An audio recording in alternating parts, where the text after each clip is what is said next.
Sejak kemarin, pemerintah menetapkan harga eceran tertinggi baru minyak goreng. Untuk kemasan curah, harga yang ditetapkan sebesar Rp11.500 per liter. Kemasan sederhana Rp13.500 per liter, sementara kemasan premium seharga Rp14.000 per liter.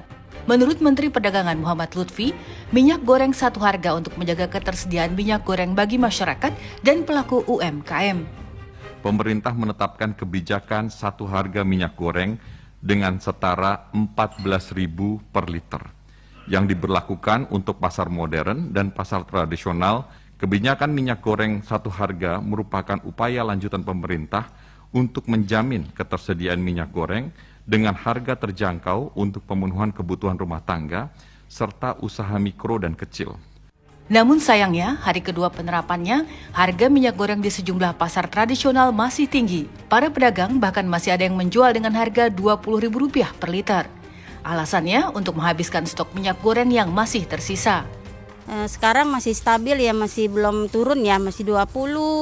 Karena yang baru itu saya belum dapat. Yang baru itu yang harga 14 sama 28 belum dapat saya. Ya belum, karena stok saya kan yang mahal itu masih banyak. Nah, siapa yang mau ganti? Harga yang ini masih harga yang lama, soalnya saya kan belum dapat harga yang baru. Karena kadang-kadang nggak dapat gitu. Soalnya apa? Ada cuma terbatas barangnya. 40, 11.500 ya kita ruginya terlalu banyak. Soalnya modalnya aja udah 19,5. Anggota Komisi 6 DPR, Mufti Ana meminta pemerintah terus mengawasi kebijakan ini. Produsen yang tidak taat aturan harus diberi sanksi tegas. Maka harapan kami Pak Menteri soal ini, soal kebijakan itu kami senang atas kebijakan harga 14.000, 13.500 kemasan sederhana, bahkan yang 11.000 untuk kemasan curah tadi. Tapi harapan kami ini Pak Menteri perlu ada kontrol, ada kebijakan yang terukur, produsen bagi yang tidak melaksanakan program ini apa, ini punishment yang akan diberikan oleh pemerintah. Kebijakan harga eceran tertinggi minyak goreng diharapkan segera dijalankan oleh semua pihak, sehingga rakyat tidak perlu kesulitan membeli minyak goreng dengan harga terjangkau.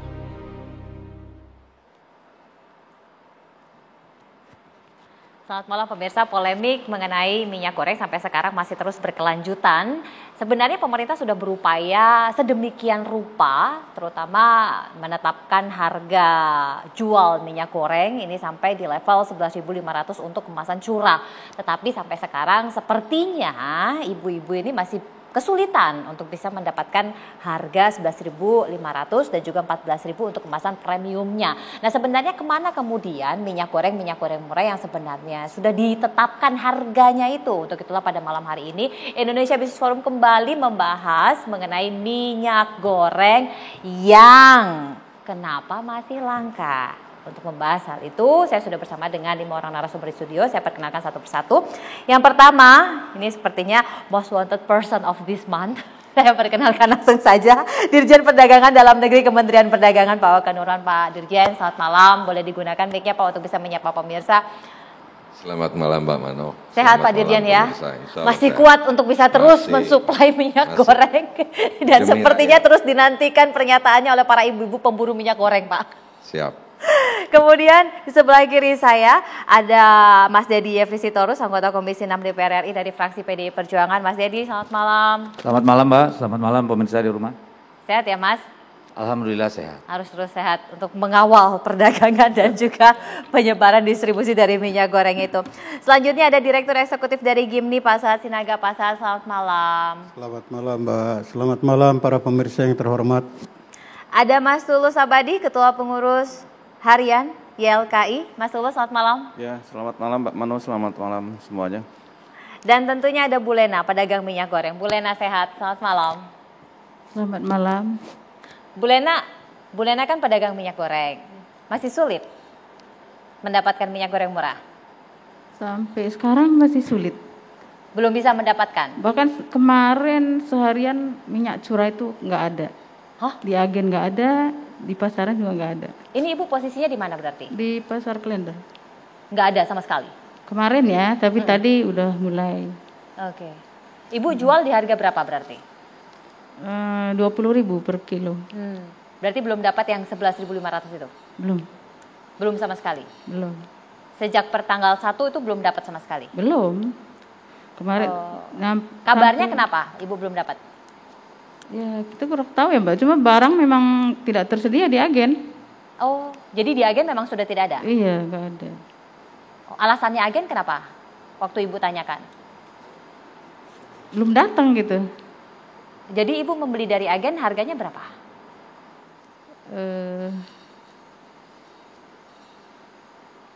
18.200.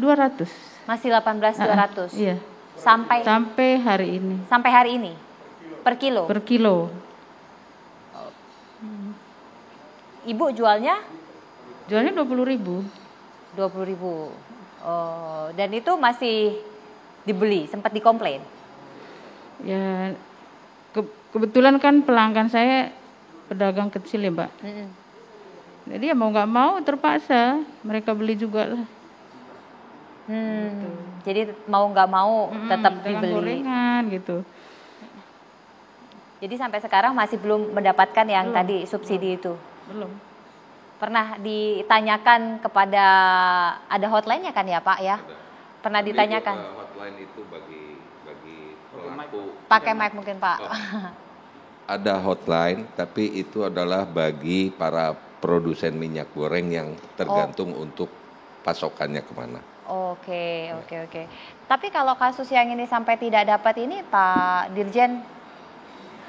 Saya nggak tahu, harusnya ada. Jadi gini, yang pertama pemerintah paham bahwa para pedagang ini saat ini mengeluhkan tentang stok yang mereka ada yang harganya mahal. Iya. Ya kan, intinya itu. Tapi yang dipermasalahkan oleh para pedagang bagaimana mengganti ini. Ya. Itu permasalahannya. Karena sudah terlanjur membeli yang sudah lama. Sudah terlanjur. Dan itu saya sudah keluarkan surat edaran yang bahasanya sederhananya itu adalah yang gede ngurusin yang kecil. Artinya pedagang ini secara voluntary boleh meretur. Dan yang kelebih yang besar untuk dibatalkan pembeliannya, diretur saja Bu, diretur, dan kepada jajaring yang lebih tinggi mandatori sifatnya untuk memfasilitasi retur. Di satu sisi, sementara ini pedagang juga jangan terlalu mempermasalahkan yang stok, bila penting stok ini simpan sampai diretur. Dan karena para pedagang ini kan harus berdagang. Ya. Mulailah meminta ke supplier barang baru. Oke. Barang baru supaya bisa berdagang lagi dengan harga sesuai HET. Jadi itu sudah ada edaran saya Bu. Jadi kalaupun nanti mereka tidak menerima pengembalian retur atau tidak memberi pasokan dengan ini, bisa dilaporkan gitu kan. Intinya itu yang kita di edaran yang saya lakukan, sehingga tidak bingung karena ada di lapangan itu terjadinya saling mengikat, habiskan dulu ini baru saya pasok, gitu kan?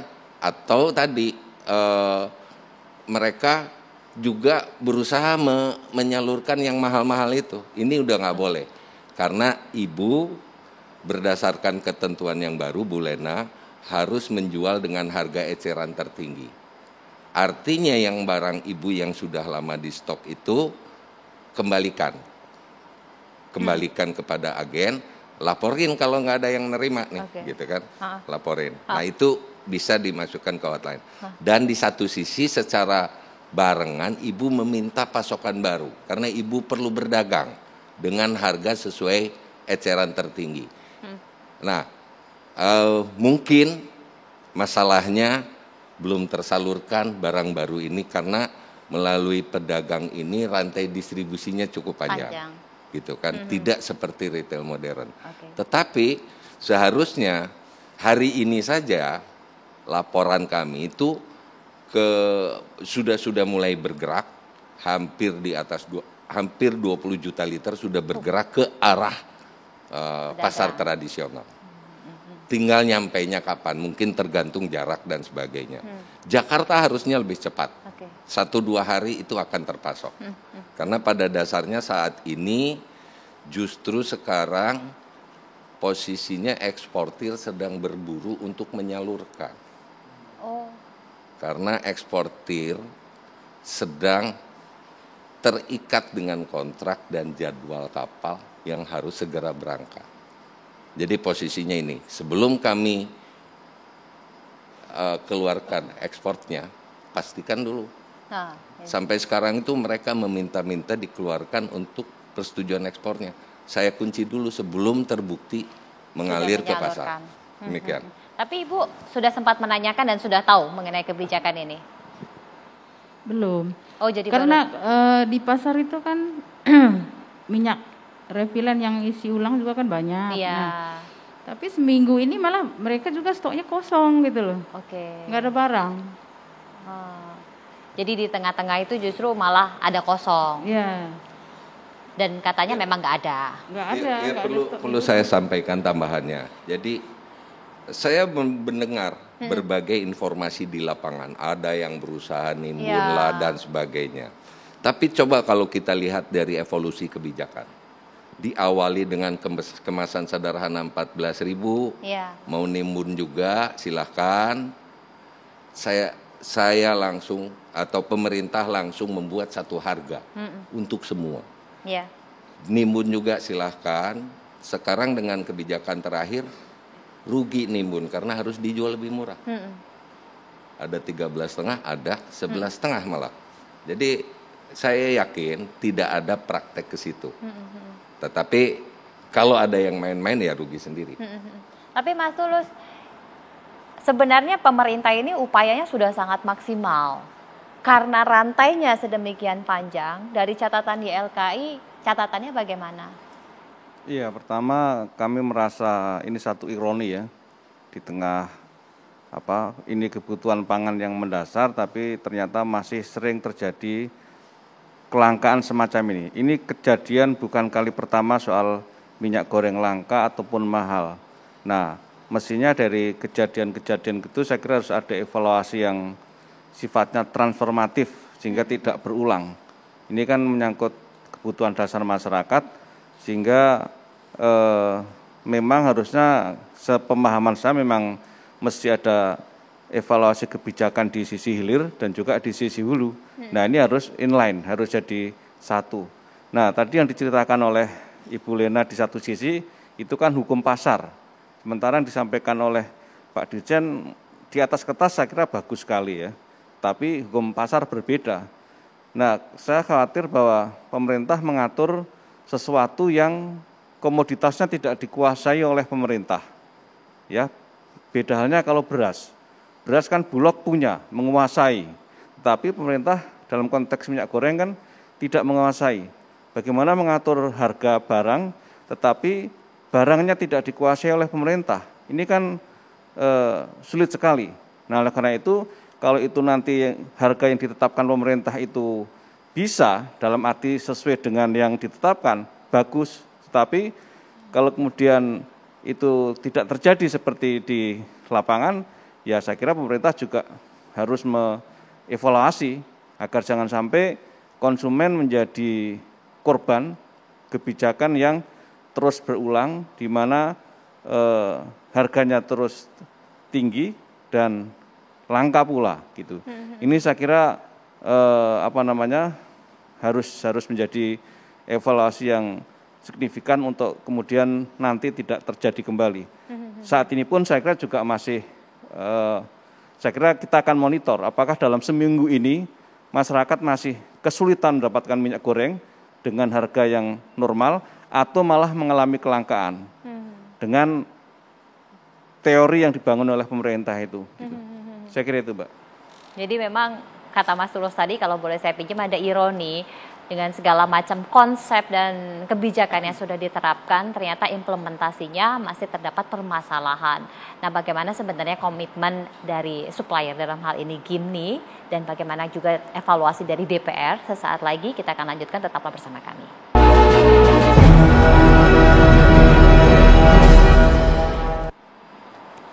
Apa yang kemudian menyebabkan pasokan ini masih terbatas sehingga para pedagang belum bisa mengakses yang murah? Coba kita tanya sama Pak Sahat. Pak, apakah kemudian suplainya masih sangat terbatas ke agen sehingga yang murah ini belum sampai ke pedagang, Pak?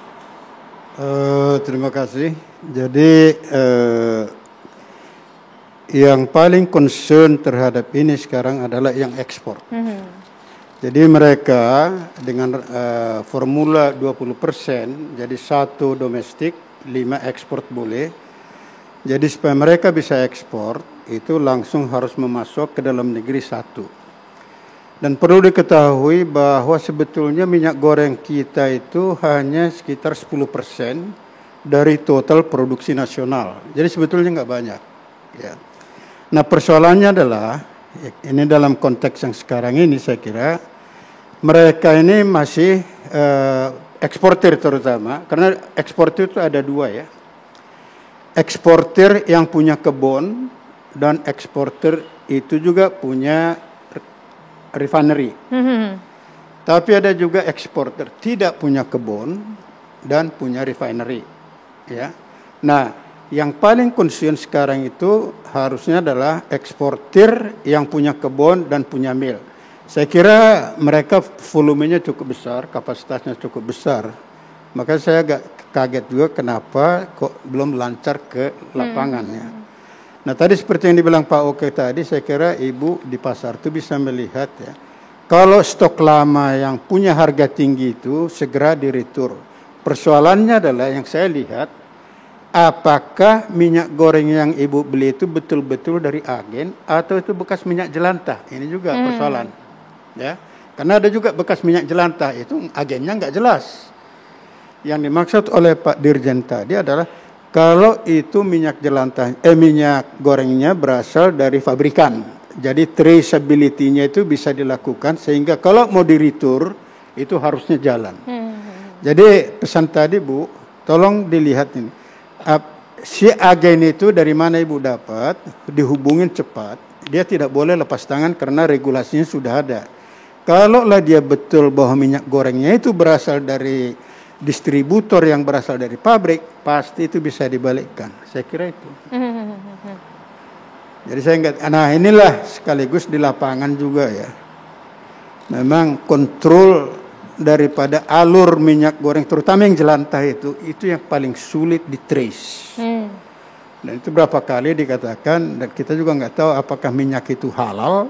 Kita juga ada pernah bicara waktu itu di Bogor, itu segera sebetulnya nggak jelas itu sumbernya, halal, karsinogenik atau apa. Tapi dengan ini saya kira, saya melihat strategi yang disampaikan oleh pemerintah itu sudah cukup baik ya. Artinya apa? Jangan domestic market diatur oleh harga luar negeri. Iya. Nah ini yang sedang dijalankan. Nah itu yang disampaikan tadi, bahwa bagaimana upaya ini konsisten. Dan ini perlu kita lihat. Karena saya lihat begini. Ada pola perubahan diet di dunia ini sekarang. Kalau diet kita itu ada 3. Protein, karbohidrat, dan minyak. Itu mundur. Nah minyak ini naik. Jadi sampai masa depan, kalau harus dimulai dari sekarang, minyak itu konsumsinya akan naik dan di luar negeri pasti tinggi, di dalam negeri perlu kita atur.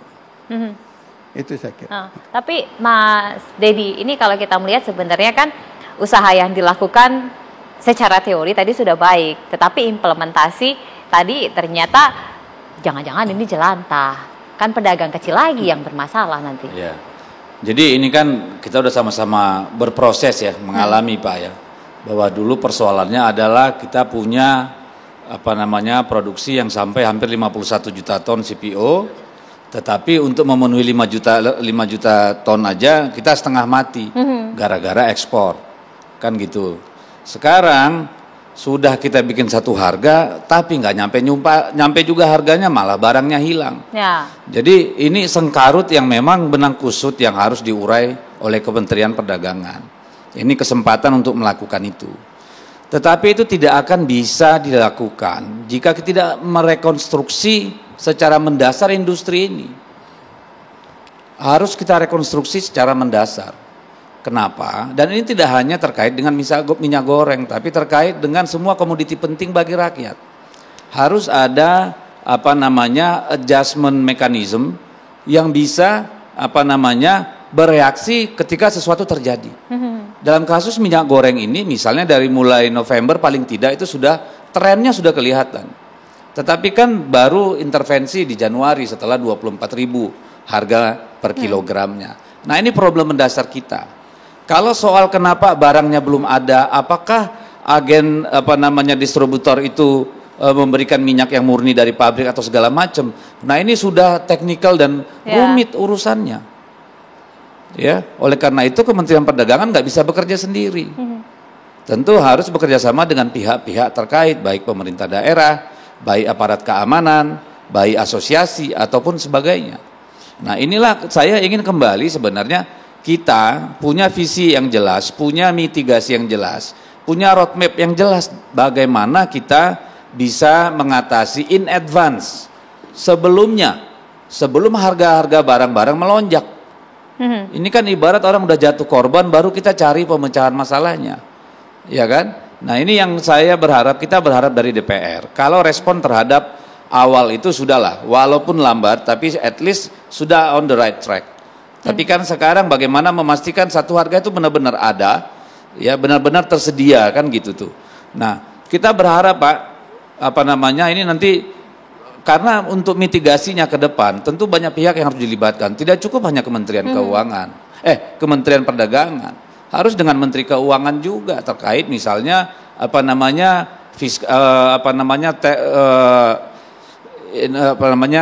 engineering perpajakan misalnya seperti itu kan, itu juga harus bagian dari situ. Dengan Kementerian Pertanian misalnya, ya ini ada banyak apalagi Kementerian Perindustrian juga bagian dari industri minyak goreng. Ini semua harus duduk bareng bersama para pelaku industri supaya jelas Pak. Jadi saya membayangkan bahwa Kementerian Perdagangan itu punya dashboard yang jelas bahwa sekian luas sawit kita, CPO-nya sekian di mana saja, gitu ya. Lalu minyak goreng pabrik minyak goreng di mana aja, setiap daerah kebutuhannya berapa, sehingga flow-nya jelas tahu. Setiap ada kenaikan demand, ada penurunan produksi, itu langsung bisa ketahuan. Lah itu soal artificial intelligence aja kok, misalnya gitu loh. Demikian juga komoditas yang lain. Ketika kita tahu bagaimana pergerakan harga di kita, bagaimana di global segala macam, harusnya ada alert yang cepat. Ada early warning system yang ada di tempat. Nah, kalau sudah soal yang seperti ini, yang sudah sangat teknikal seperti ini, tentu mau tidak mau harus kerja lebih keras lagi Kementerian Perdagangan untuk melihat sebenarnya backbone-nya di mana. Kenapa misalnya sudah dikasih kebijakan retur, nggak diretur? Kenapa ketika pedagang pengecer misalnya mau beli, agen nggak punya? Nah, ini kan problem-problem yang sebenarnya kalau hanya Kementerian Perdagangan sendiri mabok lah pasti saya kira. Jadi kok udah nggak tidur berhari-hari padahal. Nah, itu dia problem kan. Nah, makanya lagi-lagi kita tidak bisa dengan cara-cara yang parsial kayak begini. Kita harus sudah punya kebijakan ya yang membangun sebuah sistem di mana kita bisa cepat bereaksi ketika terjadi kejadian. Bayangkan Malaysia itu penurunan produktivitasnya 2021 12%. Tapi harga minyak goreng di tingkat masyarakat bisa 8.500 walaupun katanya subsidized. Why not? It's one of the skenario yang bisa dipakai oleh kita. Dari dana mana? Apakah melalui rekayasa pajak? Apakah melalui BPD PKS atau subsidi APBN? Mari kita diskusikan bersama. Sehingga hal seperti ini, anomali-anomali baik turun naik itu bisa dihadapi. Karena bagaimanapun sebenarnya para pelaku industri sawit ini, misalnya yang tadinya bahan baku CPO, itu juga punya ketergantungan terhadap pemerintah. Kalau harga jeblok gimana? Mereka tentu minta nanti juallah ke pemerintah untuk B100. Nah, kemarin mintanya udahlah B10 aja biar untuk nutupin kami bisa ekspor kan gitu. Nah, ini yang harus dicari jalan tengah. Karena pada prinsipnya tanah ini milik negara yang digunakan untuk seluas-luasnya kepentingan rakyat. Pasal 33 ayat 3. Pasal 33 itu makanya pengusaha sawit ini bukan pemilik tanah.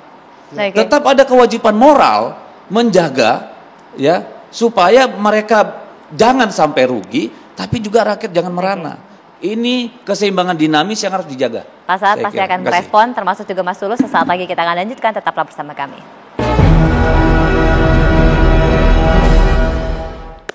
Silakan Pak Saad, tadi ada yang mau ditambahkan. Saya tertarik tadi poinnya Pak Sitorus itu. Jangan, kalau China punya tangki besar, kita nggak punya, government nggak punya tangki besar. Tapi bisa dalam bentuk fund. Ya.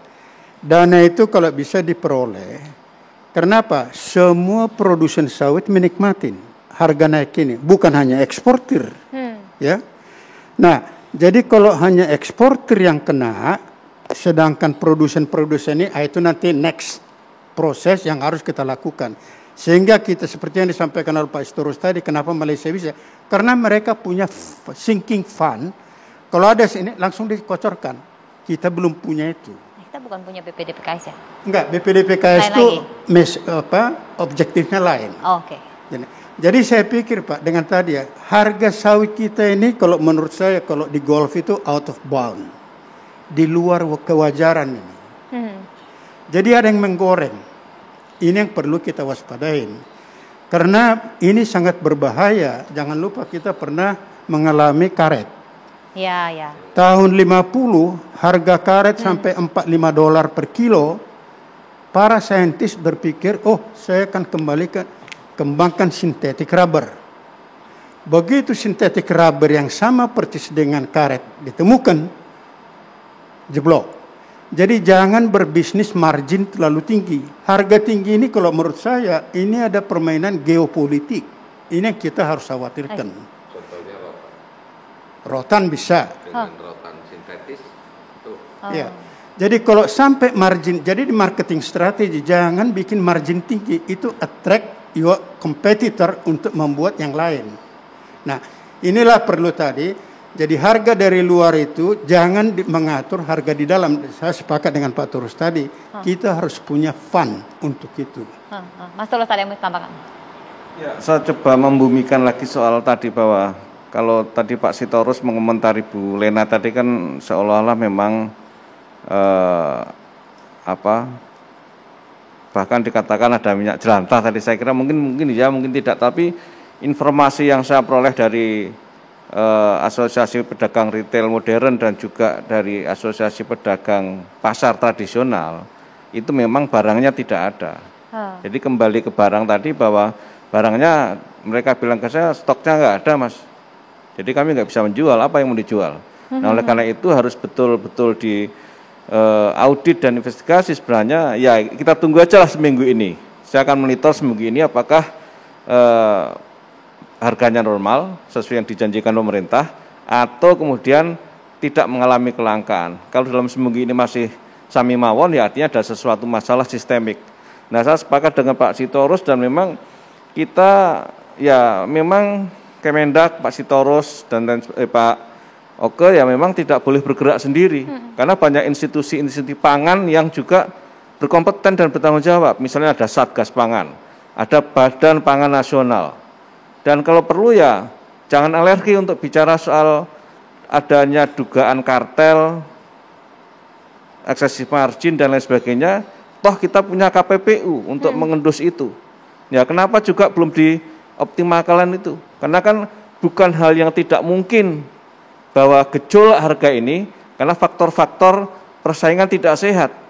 Saya melihat pemerintah belum mencoba membongkar itu semua. Misalnya dengan KPPU yang memang kompetensinya bicara soal persaingan tidak sehat. Saya kira itu. Jadi kemana barangnya ini Pak? Ya, saat ini pemerintah lebih memprioritaskan harga terjangkau di masyarakat. Yang pertama itu. Tadi saya juga saya tidak tidak alergi terhadap. Saya paling alergi kalau terjadi persaingan tidak sehat, Pak. Kartel dan sebagainya itu. Tetapi kami pemerintah tidak bisa menunggu itu. Karena kartel ataupun persaingan tidak sehat ini berproses dan berperkara dan perlu waktu. Sehingga kami tidak bisa menunggu itu. Ada entitasnya yang mengurusin itu, yaitu KPPU. Silakan berjalan. dan itu dibuktikan berjalan, silakan.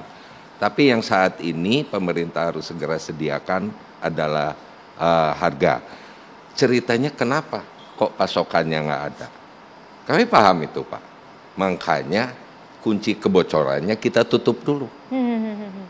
Kalau kemarin mungkin iya, Pak, kebijakan pakai anggaran intervensi pemerintah, anggaran BPDP, tapi pintu bocornya belum ditutup, tetap bisa ngalir ke sana. Nah ini kita tutup, Pak.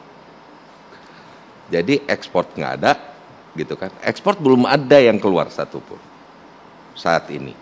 Berarti barang tuh ada. Berhenti di mana? Nah ini semua pihak harus membantu Kementerian Perdagangan. Saya setuju apa yang disampaikan Pak Sitorus tadi. Tapi intinya ini barang ada.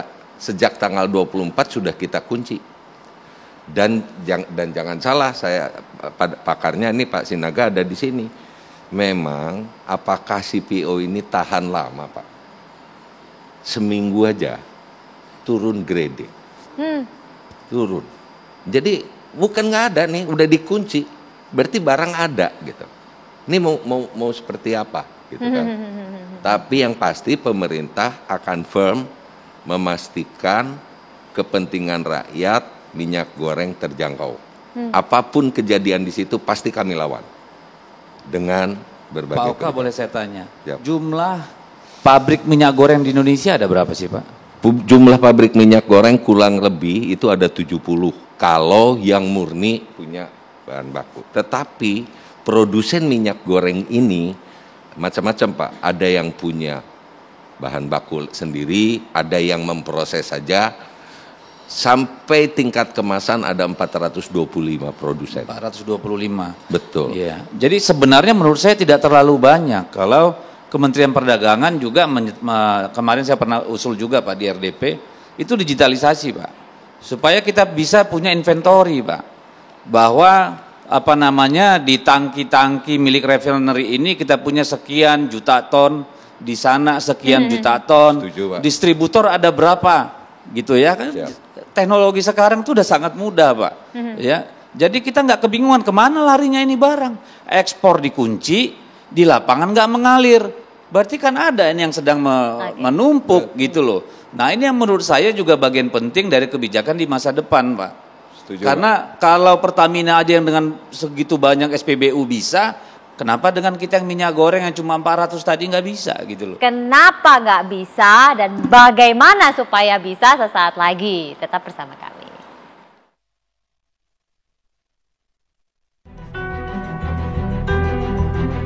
Wah enggak, ngantrinya enggak karuan. Kalau di deket rumah itu beli yang 1 liter itu 22.000 malah. Kalau di pasar masih 38, 40 ya 38, 40 gitu. Belum nemu. Ada yang jual segitu, ada yang enggak, kan masih ada stok lama, stok baru gitu. Stok lama itu masih modal lama, jadi jualnya ya sekitar 17 tadi. Kalau yang 14 kan stok baru, tapi belum ada barangnya. Ya dapat cuma ya dibatasin kan 1 orang 1 per konsumen. Iya antriannya panjang. Kadang ada, kadang nggak ada, tapi seringnya nggak ada.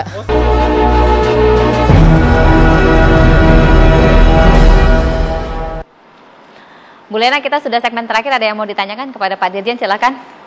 Pakai mic, Bu. Oh, kita masih segmen 4 ternyata. Iya. Gimana gitu akses minyaknya atau gimana, Ibu mau tanya apa sama Pak Dirjen? Iya. Sebenarnya saya mau tanya nih Pak, sebenarnya kita pedagang juga bingung ya. Kalau dulu kan sebelum corona lah ya, harga minyak itu masih bisa dijangkau gitu ya Pak. Tapi kok tiba-tiba bisa melonjak, tiap minggu berubah itu kenapa gitu Pak? Ya Bu, paham mungkin karena Ibu di tingkat pedagang. Saya ceritanya begini deh Bu, permasalahannya ini rebutan dunia. Jadi minyak goreng, saya nggak ngomong minyak nabati Bu, gitu kan. Jadi minyak goreng ini bahan bakunya itu sekarang fenomenanya bukan hanya di Indonesia, tapi dunia membutuhkan banyak karena pengaruh musim, pengaruh krisis energi dan sebagainya. Sekarang tuh berebut, makanya harga tinggi. Begitu harga tinggi, minyak goreng karena bahan bakunya diperebutkan jadi tinggi juga. Itu yang bikin ini masalah jawaban Ibu. Tapi ya memang ini yang sedang kita tangani, bagaimana minyak goreng ini yang tersedia di dalam negeri ini tidak tergantung harga internasional. Karena selama ini kita sangat melepas ketergantungannya dengan mekanisme ke harga internasional. Ternyata saat ini nggak bisa begitu lagi. Dan ini sudah terasa sejak Mei 2021. Sehingga kita monitor tidak kembali lagi. Maka pemerintah ngambil kebijakan supaya harga minyak goreng tidak tergantung harga internasional lagi. Intinya itu, Bu. Jadi sekarang kita paksa harga eceran tertingginya yang premium aja kita pastikan 14.000. Jadi bagaimana supaya tidak lagi langka? Sesaat lagi tetaplah bersama kami.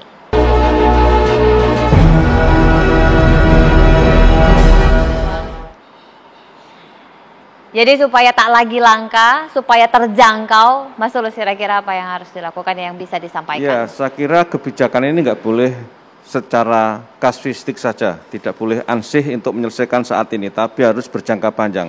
Karena dari sisi kebutuhan kita, minyak goreng itu menjadi kebutuhan pangan.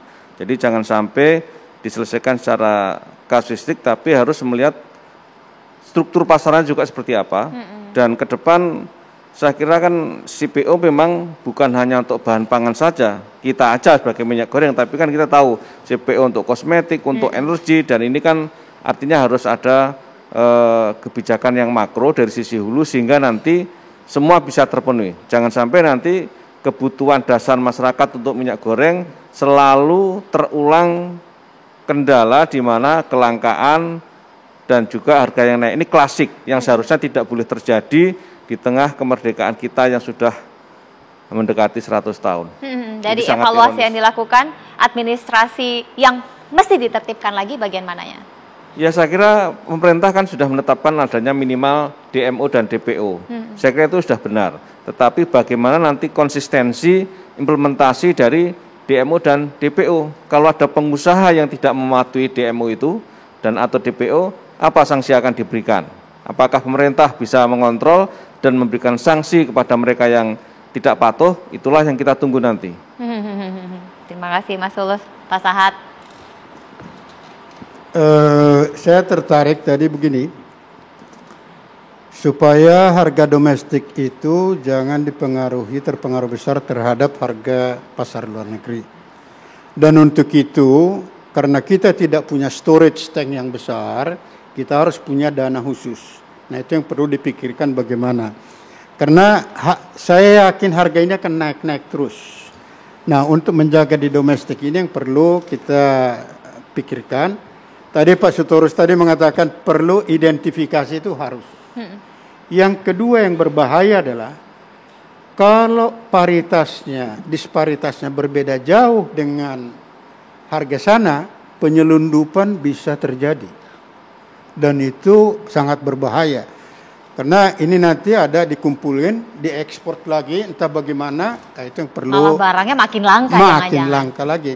Jadi itulah saya kira secara konsep udah betul yang dilakukannya. Nah, yang perlu dipikirkan adalah kalau para pengusaha kita ini tidak 100% memenuhi apa yang alternatif solusi apa yang perlu dipikirkan. Jadi ada plan B, sekarang plan A. Saya kira itu aja saran saya, Pak. Oke, terima kasih. Terima kasih. Mas Devri. Duluan. Pak Dirjen ini lompat ya? Iya, oke, Pak Dirjen nanti pelengkap. Jadi saya kira kembali lagi saya ingin mengusulkan bahwa kita harus, karena ini menjadi tanggung jawab Kementerian Perdagangan, tetapi tidak bisa diselesaikan hanya oleh Kementerian Perdagangan. Kita harus, negara ini harus punya suatu sistem ya, yang bisa merespon secara cepat dinamika perubahan harga barang-barang pokok kebutuhan rakyat. Ya, terutama yang sangat dibutuhkan seperti minyak goreng. Iya, nasi goreng yang dimasak dengan minyak goreng. Karena apa? Kalau komoditi lain mungkin di luar kekuasaan kita, Tapi kalau minyak goreng itu di kita, ya toh, mungkin komoditi lain tidak. Tapi kalau minyak goreng ini nggak boleh sampai terulang, terjadi kelangkaan yang luar biasa dan kita lambat merespon. Oleh karena itu perlu perbaikan di struktur industrinya, karena kan kalau lihat KPPU punya data kan konsentrasi industri ini juga kalau nggak salah di sekitar 46,5%. Ya, hanya 5 dari 42 pengusaha yang menguasai 50% pasar misalnya. Ada persoalan juga di situ. Ada persoalan juga di rantai pasok. Mulai dari pabrik sampai ke bawah. Ini kan menjadi problem. Jadi ini adalah kesempatan bagi Kementerian Perdagangan untuk mengurai benang kusut ini.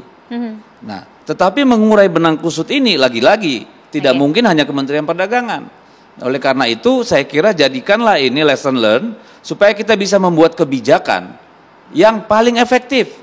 Apakah tadi dengan katakanlah cadangan nasional minyak goreng, apakah dana abadi minyak goreng untuk subsidi ya ketika harga naik melambung tinggi, atau apa mitigasinya? Apakah intervensi perpajakan ya untuk menekan ekspor pada saat harga domestik meroket, karena ini kepentingan banyak orang. Kita juga harus melihat tadi ada isu-isu misalnya walaupun masih isu bahwa bukan tidak mungkin akan ditemukan ini akan mendorong komoditi lain yang akan menyaingi minyak goreng, walaupun tidak masalah. Tetapi saya juga ingin usulkan Pak ke Kementerian Perdagangan dan juga Kementerian Pertanian, mungkin kita juga diversifikasi Pak. Untuk minyak goreng kenapa sih harus CPO aja? Kelapa ada banyak kita di mana-mana, kenapa juga nggak diintensifkan? Gitu ya. Jadi kalau memang karena gini, tingginya harga di pasar dunia juga memberi keuntungan kepada kita. Ya, itu juga penting. Jadi saya juga mengusulkan itu. Ditambah dengan digitalisasi tadi supaya bisa kita mengurut kacang nih, problemnya ada di mana, penyimpanannya ada di mana dan seterusnya. Baik, Bu Lena. Bu Lena, silakan. Saya gini mau minta deh. Bu Lena, silakan. Apa yang mau disampaikan? Singkat saja. Saya selaku pedagang ya diimbau pada bapak-bapak semua lah yang di atas yang lebih tahu ya, jangan sampai barang kosong, kalau bisa harganya itu diturunkan secepatnya gitu aja Pak. Oke, silakan. Baik, saya harus merespon gini, sistematik itu sudah ada Pak, tapi memang ada yang terlewat manakala ketergantungan kita terhadap harga internasional. Itu saya akui. Pemerintah, saya pikir saya sebagai pemerintah fair juga mengakui apa yang disampaikan Pak Dedi sama Pak Tulus. Tapi gini Pak, jadi konsentrasi di persawitan ini, dari sebelumnya kita itu berbasis komoditi primer Pak, konsentrasinya adalah hilirisasi. Kita tidak mau terus sawit itu untuk ekspor tidak hilirisasi.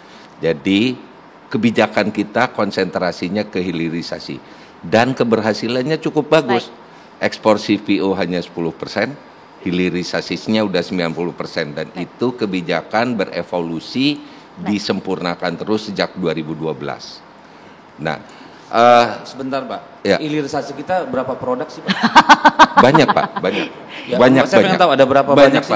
Jadi ini kayaknya nanti sesi kurang lebih 110-an Pak HS code. Ya, sudah banyak sekali. Jadi tinggal 10% yang tingkat utama. Tetapi yang ingin saya sampaikan saat ini kepada Ibu Lena, juga kepada masyarakat, ini hanya proses waktu. Kita sedang pastikan ketersediaan pasokan, baik itu untuk pedagang, baik itu untuk curah, dan itu untuk masyarakat pasti tersedia dengan harga terjangkau, baik di tingkat pedagang tetap menguntungkan, masyarakat tidak diberatkan. Itu yang kami jamin dari pemerintah untuk masyarakat Indonesia. Pak Dirjen, terima kasih. Pak Sahat, Mas Tulus, Pak Dedi, dan juga Bu Lena. Saya Brigita Manarwami. Selamat malam, sampai jumpa.